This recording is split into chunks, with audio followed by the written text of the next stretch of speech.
और ये वीडियो जरूर एंड तक देखें क्योंकि आपको इसमें बजट के बारे में भी फुल डिटेल मिलने वाली है।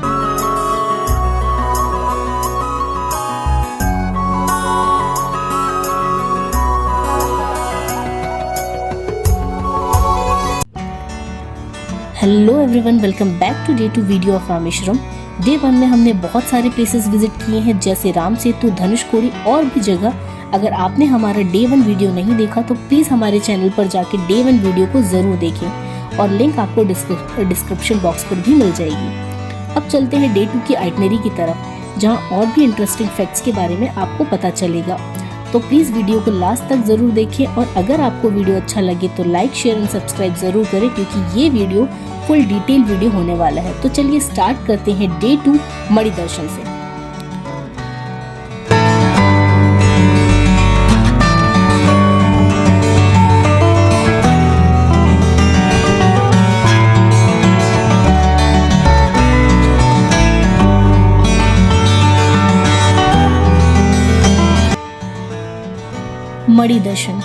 मणि दर्शन करने के लिए आपको मंदिर के पास ही होटल या धर्मशाला में स्टे करना होता है क्योंकि मणि दर्शन का टाइम मॉर्निंग में 3 से 4:30 बजे तक रहता है, जिसके लिए आपको होटल से नहा धोकर मंदिर पहुंचना होता है।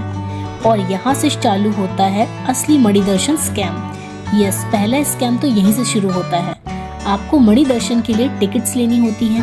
पहली टिकट VIP के लिए जिसका प्राइस 200 पर पर्सन है, एंड सेकेंड 100 पर पर्सन, एंड थर्ड जिसे ये जनरल या सामान्य बोलते हैं उनसे भी 50 रुपीज पर पर्सन चार्ज करते हैं। मतलब जितना ज़्यादा पैसा देंगे उतनी कम लाइन या भीड़ आपको मिलेगी।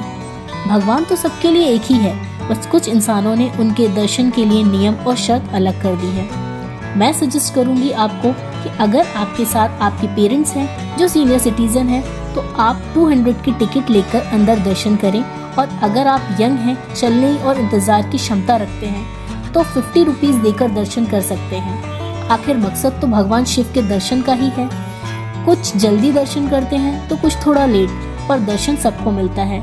भगवान शिव अपने भक्तों को कभी निराश नहीं करते। मणि दर्शन की बात करूं तो यहाँ आपको भगवान शिव के रूप की शिवलिंग के दर्शन प्राप्त होते हैं। मणि दर्शन के बाद हम चलते हैं अग्नि तीर्थम, जहां अब हमें अपने मन और शरीर को शुद्ध करना होता है।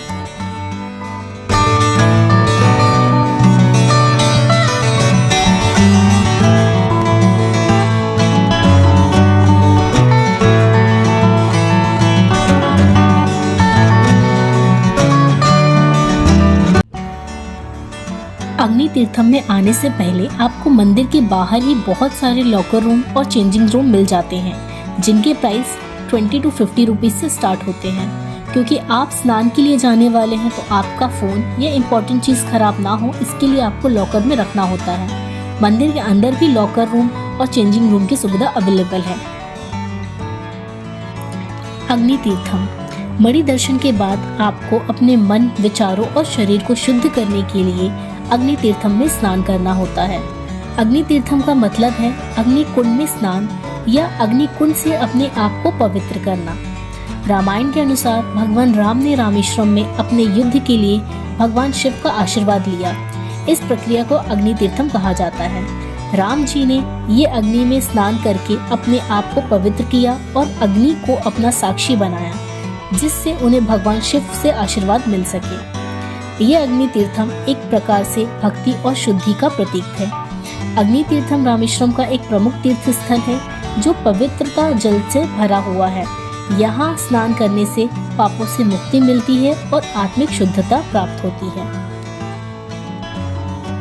अग्नि तीर्थम में स्नान करने के बाद हमको जाना होता है 22 कुंड स्नान की तरफ।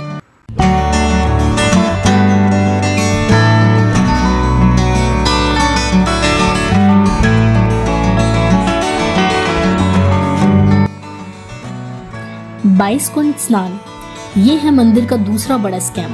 यस, मंदिर जहां लोग अपनी बुराई को मिटाने, मन की शांति के लिए आते हैं, वहीं कुछ लोग इसका फायदा उठाते हैं। मंदिर में 22 कुंड स्नान का बहुत महत्व है, जिसके लिए आपको टिकट लेना होता है जिसका प्राइस 25 रुपए है। लेकिन मंदिर के बाहर कुछ लोग आपको मिलेंगे जो आपसे ये कहेंगे कि 1100 में आपका 22 कुंड स्नान कराएंगे।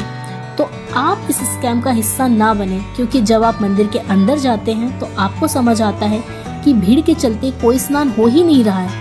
वहाँ सिर्फ आपके मुंह में पानी डाला जाता है, या आपका लक अच्छा रहा तो आपको ऊपर से स्नान करा दिया जाएगा, अदरवाइज आपका फेस वॉश तो हो ही जाएगा। 22 को दिन स्नान के बाद आप मंदिर परिसर में बने चेंजिंग रूम में चेंज करके मंदिर में रामेश्वर दर्शन के लिए जाते हैं। रामेश्वरम में स्थित 22 कुंडों का धार्मिक और सांस्कृतिक महत्व है।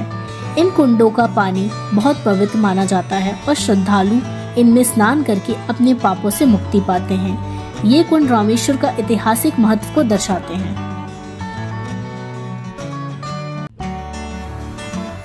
इसके बाद हम चलते हैं रामनाथम मंदिर। रामेश्वरम तमिलनाडु के रामनाथपुरम जिले में स्थित एक पवित्र तीर्थ है।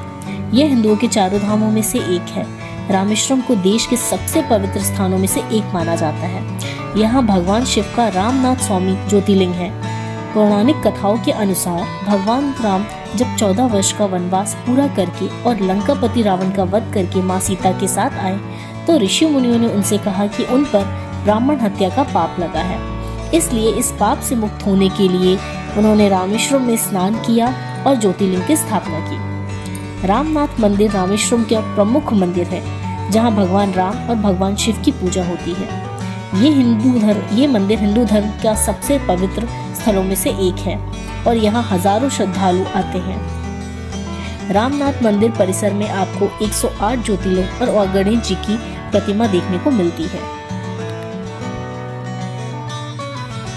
रामेश्वरम मंदिर में स्थापित शिवलिंग 12 ज्योतिर्लिंगों में से एक है और यहाँ विश्व का सबसे बड़ा लंबा गलियारा देखने को भी मिलता है।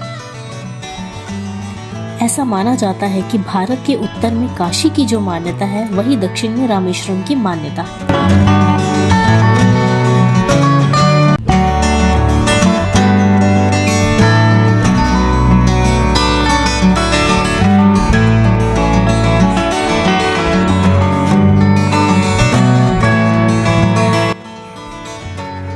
मंदिर दर्शन के बाद हम चलते हैं पम्बन ब्रिज। पम्बन ब्रिज, जिसे रामेश्वरम ब्रिज भी कहा जाता है, भारत और श्रीलंका को जोड़ने वाला एक प्रमुख पुल है। ये पुल समुद्र के ऊपर स्थित है और यहाँ से समुद्र का दृश्य अत्यंत सुंदर होता है। यह भारत का पहला समुद्री पुल है। इसका निर्माण अगस्त 1911 में हुआ था और 24 फरवरी 1914 को इसे यातायात के लिए खोला गया था।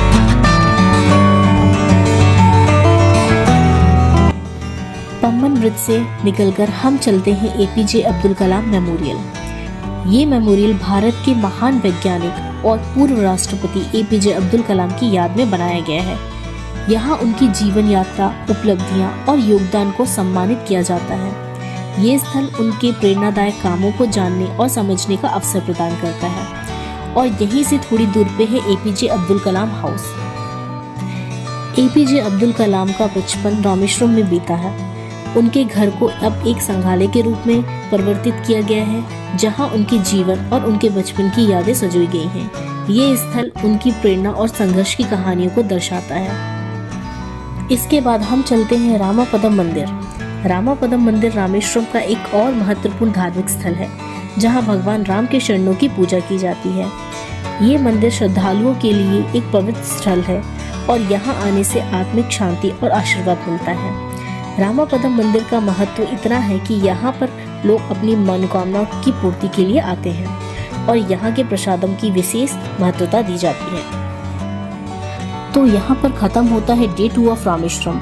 अगर हम बजट की बात करते हैं तो पर पर्सन बजट अप्रॉक्स 8,000 to 10,000 में हो जाता है, जिसमें हमारा बैंगलोर टू रामेश्वरम 2,000 आने जाने का बस का फेयर था। बाकी आप किस जगह से ट्रेवल करते हैं, बजट आपके मोड ऑफ ट्रेवल पर भी डिपेंड करता है। फिर हम बात करते हैं स्टे की।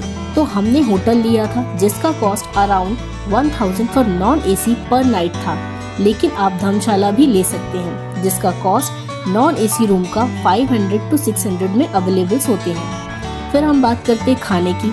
तो मंदिर के पास ही आपको अच्छे और अफोर्डेबल रेंज में फूड मिल जाता है। पर पर्सन 300 to 500 में हो जाता है। नेक्स्ट हम बात करते हैं ऑटो की। जो हमने दिन भर के आउटिंग के लिए बुक किया था, उसका चार्ज 2,000 2 डेज का होता है जो कि फिक्स रेट है। ये आपको सारे पॉइंट्स कवर करते हैं। तो ये था price breakup of Rameswaram tour. और अगर आप ज़्यादा लोग हैं तो कुछ बातों का विशेष ध्यान रखते हुए आपका बजट भी 10 से 15,000 हो सकता है। सबसे बड़ी बात, मंदिर में चल रहे स्कैम से बचें और कम बजट में आप भी ट्रैवल का मजा ले सकते हैं। तो आई होप आपको हमारा वीडियो इन्फॉर्मेटिव लगा हो और नेक्स्ट टाइम आप भी प्लान इस वीडियो के अकॉर्डिंग कर सकते हैं। इस वीडियो को बनाने का उद्देश्य सिर्फ मंदिर के चल रहे स्कैम के बारे में नहीं था, बल्कि अपने हिंदू और सनातन धर्म का प्रचार करना भी था।